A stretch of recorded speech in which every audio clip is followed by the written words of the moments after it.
Good morning guys, good morning, good morning. So, nandito po tayo ngayon sa Beston Wells para pipili tayo ng mga nagkakagandahang top box, no? So, guys, dito sa Beston Wells, dito nyo makikita ang daming top box na abot kaya ang halaga, pero di kalidad, no? Ang ganda. So, bisitahin nyo guys. This is Radio de la TV. So, isa rin ako sa bumili ng top box dito sa Beston Wells.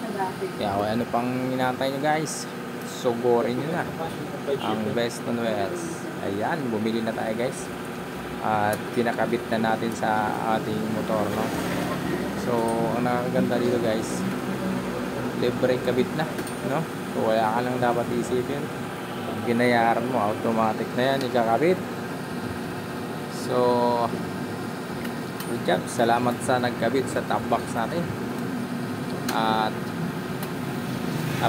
napakagaling nyo dahil marami pa kayong kumbaga tutorial na sinasabi kung anong mga dapat gawin pag lumuwag yung mga tornilyo na dapat gagawin pag nagpa-vibrate yung top box natin para hindi siya mahulugan at safety pa rin. At tinuturuan din niya tayo paano i-remove yung top box at kung gusto na nating tanggalin at iligpit kung gusto nyo naman pagdating ng gabi. So simple lang guys, madali lang siya dahil sa Beston Wells ina-explain sa inyo lahat. Kaya so good na dito lang sa may Genesis station yan, Beston Wells.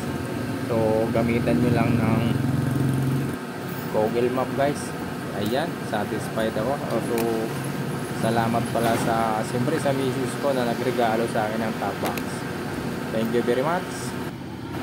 So thank you for watching guys. Bye bye. Thank you very much.